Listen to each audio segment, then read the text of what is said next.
And 5, 4, 3. Action. Welcome back. I'm Heath. I'm Bernie. And it's the Heath and Bernie show. Yeah. Hey, y'all. I'm Heath and Bernie. I'm Heath. This is Bernie. You Heath and Bernie? Yeah, I'm Heath and Bernie. Okay. We are a Black Christian married couple, married 25 years. We watch TV together. We go travel together. We eat together. And we do fun things. And this week, we're talking about how to make a safe space for your wife. This comes off of, well, first let me say, you want to greet the people? What? You want to greet the people? Say hello. Hi. I don't ever do an initial greeting. No, we just have a conversation, but we have to hurry up because Bernie's got a meeting at 7 o'clock. He's doing too much. And TMI. no, he's got a meeting at 7 o'clock, so we got a half an hour to drop this in. That's all I'm saying. Let's go. So we got to hurry up and run through this. But I was watching a podcast. I thought somebody sent you a message. That's another one. Oh, okay, sorry. Right. Yeah, I was watching a podcast and somebody did send me a message, but we're going to do a separate video on that as regards to, anyway, we'll talk about that later. But anyway, I was watching a podcast and it was talking about, it was from the guys who you like, Hardly Initiated. Yeah. Yeah. I can't remember the name. What's their names? Ryan. I forgot their names. Yeah. What them boys' names is? Oh, Ryan Catchings and Tashawn Jackson. They are on Hardly Initiated. They have a podcast called Hardly Initiated. They're not, yeah. Their guest was Laterras Whitfield. And they're not married. They're like looking to be married one day. Are they dating at all, do they say? Yeah, they are. But they have a lot of people on there who are married trying to learn about marriage and stuff, basically. I think, because I found out about this podcast when I was at home watching it with my sister. Anyway, so I watched it a few times out there, but that seems to be their angle or whatever. But they were interviewing Laterras, and I'll drop a link to the video that's in the descriptions.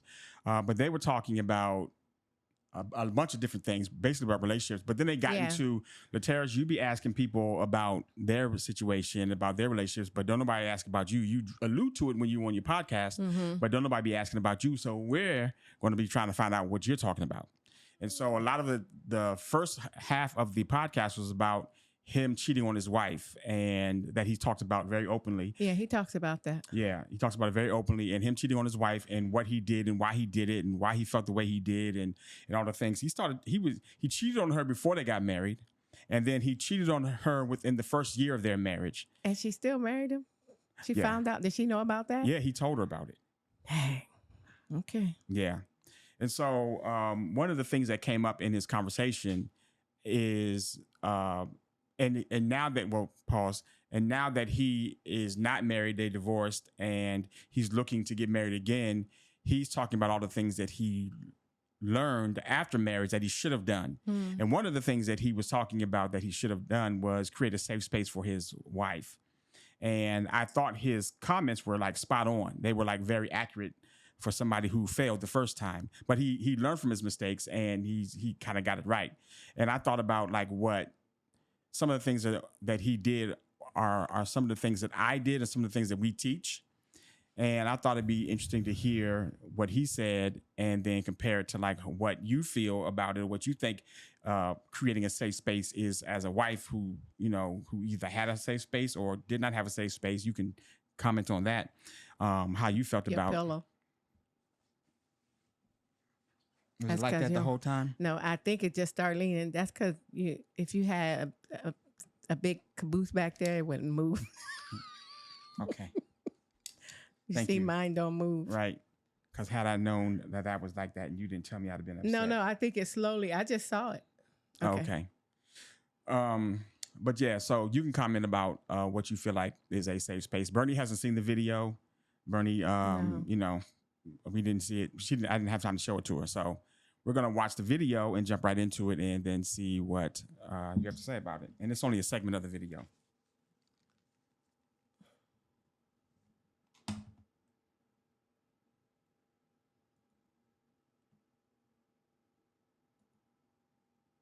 Now, you mentioned not being able to cultivate a certain space Right. with your woman. So do you think that there was opportunity for you to do some things to kind of get her to reciprocate what you actually did need? 1000%. And what does that even look like? Like, what does cultivating your woman actually look like for some dudes? I know some dudes struggling with that right now. Oh, They might yeah. not doing what he want. What are the action steps behind that? I'm gonna give you an example of something that I share. It's called the feather story. My wife came home one day, my ex-wife came home one day, and she had this feather. And she was like, hey, I want you to rub this feather on me, when we make love. I want you to rub this on me. I was like, Have you heard this story before? Vaguely, I think so. I think I heard him tell it on his show one time. Okay. what am I gonna do with a feather? What? A feather? What? I was like, you just making it more complicated. I was like, no other woman needed this. We didn't have a feather. It doesn't require all of that. And she was just like rubbing. So then I said, all right, I'm gonna go ahead and do it. So I'm just rubbing on her stomach all haphazardly. I'm doing like this. I said, this is so stupid. This is so dumb. Okay. I don't know why I'm doing this. And in that moment, God brought that back to me like last year. He said, you remember when you talking about cultivating all that type of stuff and now you say you want to create a safe space for your woman? Let's talk about that feather. And I said, oh, I was so selfish.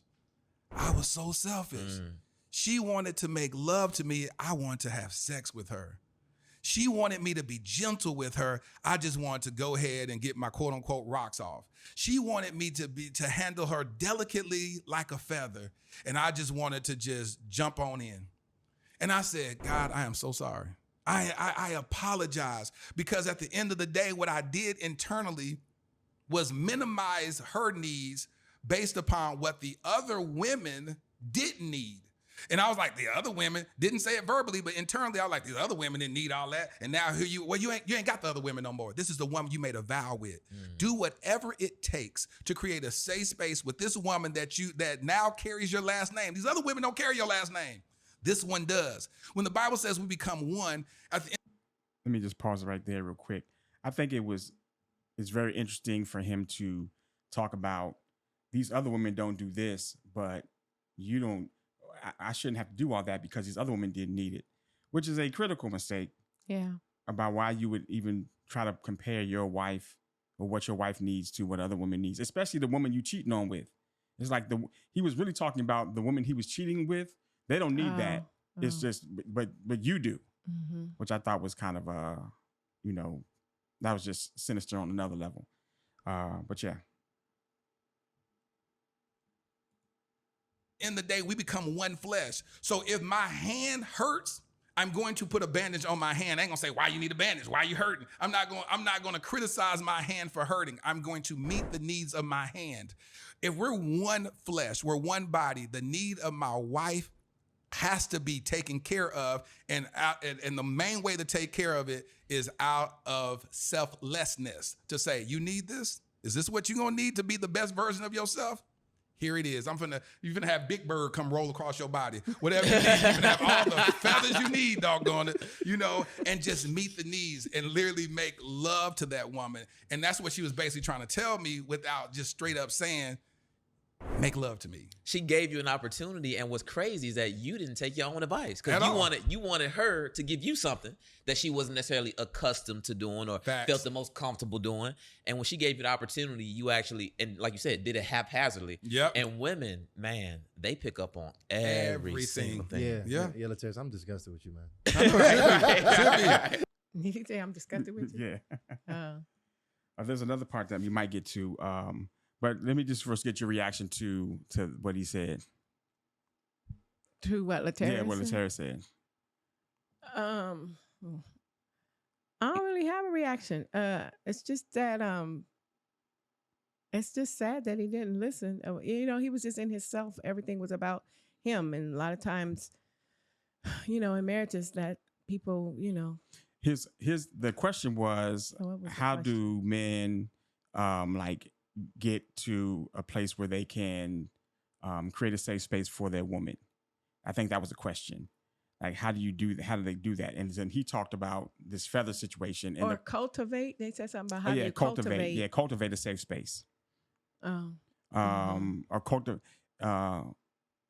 did he say cultivate? Yeah, anyway, the cultivate a safe space. So I thought it was very interesting that he was talking about in this video, in this segment of the video, the situation where he was not listening and was so in his head about giving what he wanted and not receiving what he wanted that he didn't really care about what she wanted and didn't even think to do that. And so by inference, the caring about what she wants is the creation of the safe space in his regard. Yeah. I mean, you could just take that whole example and take it, put it anywhere. Like, it doesn't have to be about sex. What if she has an idea about this or she thinks this way, but you completely devalue it and don't even, well, he did it, but he did it begrudgingly. But a lot of times when people don't listen to whatever each partner, the other partner, the man or the woman, then you're not, but this is we'll just talk about the man, not the woman. You just not valuing your mates, like who they are and what their thoughts and what they need. So from your experience being married to me, how was that, what was your experience in terms of feeling like there was a safe space and the listening and the valuing thing? I gotta go way back. That's so long ago. It's hard to remember long. I don't. The only time I felt like, but it wasn't a devaluing. I felt like you wasn't listening, or only when like when we moved into Torch Street. When we got married, I moved into your house, and how you felt like things should be a certain type of way. Yeah, in a certain place. Right. And I would be doing something and I would move something and then I'd go back and look and it was back where it was. So I purposely started moving things and say, is he moving things back? Let me just. So that was the only time you felt like I wasn't value. Was it the value that you weren't feeling? I can't remember. Too long ago. Well, I felt like that he wasn't valuing or listening like how I wanted to put the house at that time. Okay. But that wasn't really a big deal. I mean, I'm trying to think of something where I felt like you devalue. I can't remember. I'm so sorry. It's so long ago. But that just means I haven't made you feel that way. Well, maybe you haven't. I don't remember you like not, because, I think first of all, I think we both, there was no secrets with us. So it wasn't like you didn't know what you was getting. Because we were just friends. No, I didn't know. I didn't know. Well, there were some things that I didn't know until after we got married. My point is, there's a whole lot of stuff that when you're dating somebody and you kind of like them in a way where you hold back. We didn't do that. We were just friends, so we kind of basically everything was all out on the table. But you don't know things until you live with people. Right. The living part is completely different. Yeah, that's when I found out some other things that I would not have known up until the fact that the part that we lived together. Yeah, that's everybody finds out things when you start living with each other. So I don't know if I've ever felt like you didn't value my opinion, whatever. Actually, you were the complete opposite because I'm not really a talker and I don't really like. Yes, you are. I am when you get to know me and certain people. I'm not a talker, but my point is, you always want to include me. I'd be like, I don't really care about a lot of things. It's like, go ahead, I don't care. And you always want feedback or whatever. So I had to You are a talker, first of all. I'm not in public. In public, you're not a talker. No, she's not a public person. No. So she's not going to be out here giving speeches and holding court. No. But you are a talker. You do have a lot of opinions about things, and you do feel a lot of way about a lot of things. Yeah, I didn't say that. I just say I'm not a talker. I know, but but my experience with you as a husband is not that you're not a talker. Oh, well. As opposed to how some women say he's just not a talker because he don't be talking that much. Oh no. I'm talking. That's not I'm just not talking. Yeah. I'm just not in public. I'm not quiet like that. I'm just saying, yeah, you know what I mean. Right. So through the whole of our 25 years, the reason why, and we would go to the next segment, but we got to hurry up. The next segment of this video, but the whole of our marriage was, I don't know how I figured it out, but I knew that there were certain things I needed to do in order to cultivate a safe space. And that's 2023 talking, not 1997. Yeah. We didn't have no safe space back then. I mean, there was no such thing. It was just like you want to try to. I was so focused on. I want to make sure I do this correctly. I want to be the best husband and give all love and all be the biblical person that I'm supposed to be as a husband and do all the things right. That's kind of what I was focusing on, making sure that I did the right things. And to be honest, the training that we had going to the church that we did and the ministry that we was under really helped frame my mindset. Yeah, you were already. And that's why I feel like a lot of the things that men struggle with now has nothing to do with their wives, but has a lot to do with how they think and who they are. And so did you want to say something? I was going to talk about it, but I don't know if this was, I don't know. Yeah, I don't think that was you not valuing my thoughts, because that's what that means. My thoughts and my opinions. Is that what that? Yeah, and I was thinking about when we first got married and how, because we were friends, we had to learn to like each other in an more intimate way. Right. And so, like, for me, that looked like if we're out at church in a group and we're standing in a circle, you don't go around and hug everybody first. You come. I mean, yeah, I had to learn that. You come and hug me first. What's happening right now? Whatever. So I don't know if that's devaluing, but I just remember. No, I wouldn't consider. Yeah, I don't think that's devaluing. No. Yeah, I don't know. I just was I'm trying to think of, that was so long ago. I'm trying to think of, like, well, what was uncomfortable for me at the very beginning. But a lot of those things that I'm talking about, when the hugging thing or whatever, that I learned later on that was a lot of my stuff, and didn't really have a whole lot to do with you. Right. There was a lot of my insecurities and trust and a whole bunch of baggage and stuff that I was bringing. So I wrote down some of the things. Well, yes, and I wrote down some of the things that I did in the beginning of our marriage that I still do now, that really kind of created this safe space so that people can understand kind of like what my approach was. That was successful, as you can see, after 25 years. She don't got no issues of where she didn't feel safe. So what I did, like I said, there's 4 things. One is, I'll give you all 4 of them, and then we can delve into each of them. 1 is learn who you are. 2 is learn what to do. 3 is accept what you received as data, not fact. And then number 4 is identify the issue and solve the problem. So learn who you are. So the first, I think, 2 or 3 ones that I did. No, we don't need these no more. It's making me hot. And then we get your thoughts and opinions on it, because you were the benefactor and recipient of all these things. Okay. The first was learn who you are. So one of the things that I learned, what I did later, but I didn't know I was doing at the time, is I had to learn like what kind of person I was and what kind of person I needed to be with in order for me to excel, to be who I wanted to be. That's why you picked me. Exactly.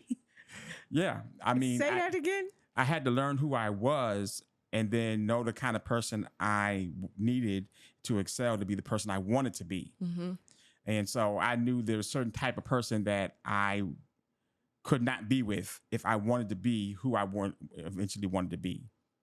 And so that was a major thing that I did. I think I did that in my premarital days before I was even dating. That's why I kind of had that 2-year process of like, okay, let me pull back from all these whoremongering ways and then get to like the root of kind of who I am as a person. What I learned later was after I did a lot of research, I went back to school and I wrote my book, His Leadership Her Trust. Is that for you to create a safe space, you have to first learn who you are. You have to learn what you believe, because what you believe actually determines a lot of how you feel.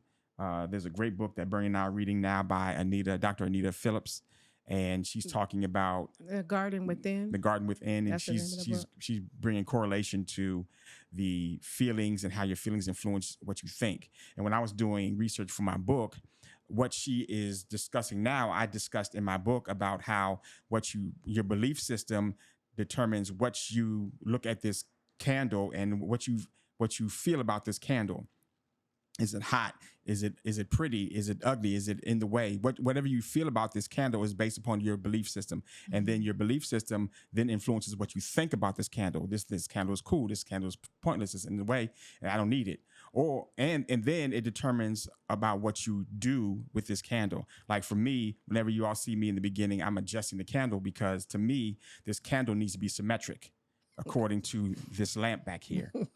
And so my beliefs about all that then determines what I do. So when you're talking about creating a safe space, you have to first understand about who you are, what you think, what you feel, what you believe, and then what you do, and how all that stuff makes sense to you, because that is going to influence when you meet somebody, how you value her or what she is in your life or who she's supposed to be. I'm just thinking about all what you just said, and I just feel really sorry for a lot of people because dudes are not thinking No, they're not doing all that introspective thinking, and but it's not their fault because I don't think they know that they need to do it. Right. And I just feel sorry. Which is why I wrote my book, His Leadership, Her Trust. 4 steps to become the Christian man a woman trusts, respects, and actually wants to follow. But yeah, so that's learning who you are. And then second, you have to learn what to do. And when I say learn what to do, you have to grow into the person you want to become. You're not that person off jump. You're not that person in the beginning of your marriage and in the beginning of your relationship. That growth is a process where you are learning things, failing at things, trying new things, and then trying to figure out what works best. That's the growth process. Anybody who's ever learned anything or grown anywhere or done anything like that knows that that's the growth process. And so you have to consider yourself as you're not sure about anything, so you have to confirm everything to make sure that that is actually what you believe about it and what you think about it is actually true. So don't assume that you know it, just confirm it. And so by confirming, you have to ask a lot of questions and do a lot of different introspective things in order to determine, like, okay, is this what it is that I think that you mean? I think this is what you mean. I just need to be sure. One of the good things that I do, I got it from my mother, is I ask questions I already know the answer to. I know. And I do that because, one, I want to see especially if I'm trying to get information, to see if you know what you're talking about. Because there may be some contradictory statements that you're saying in what you just said that don't make sense. And so my questions to ask if you know what you're talking about are phrased in questions that I already know the answer to. So if I know the answer to this question, then it should be the same thing that when I phrase the question completely different. And that's how I be that's how I be tripping people up when I be negotiating. But in a relationship context, that's how I confirm that I understand what it is that you're saying. Mm-hmm. Comments about that? Yeah, no, I was just laughing because I've seen you be on the phone and be asking the same question over. Yeah. And then before I didn't know that's what you were doing before. I was like, no, that's the sort. And I'd be trying to answer like, you already know. Until I figured out like, oh, that's what we're doing. Okay. Then I shut up now. You aren't sure of anything, so confirm everything. Ask questions even if you already know the answer. I said that already. Oh, and get mentors and accountability partners. Yeah. You have to grow into the person, so you can't grow in a stupid way. You have to learn in a learning way, which is people who are doing what it is that you want to do. Mm-hmm. Learn from them. And we had our accountability couple. We've talked about that before. Yeah. And we had people that we were held accountable to. Our number 3. Oh, go ahead. No, I was just saying our roomies. Number 3 is accept what you receive as data, not fact.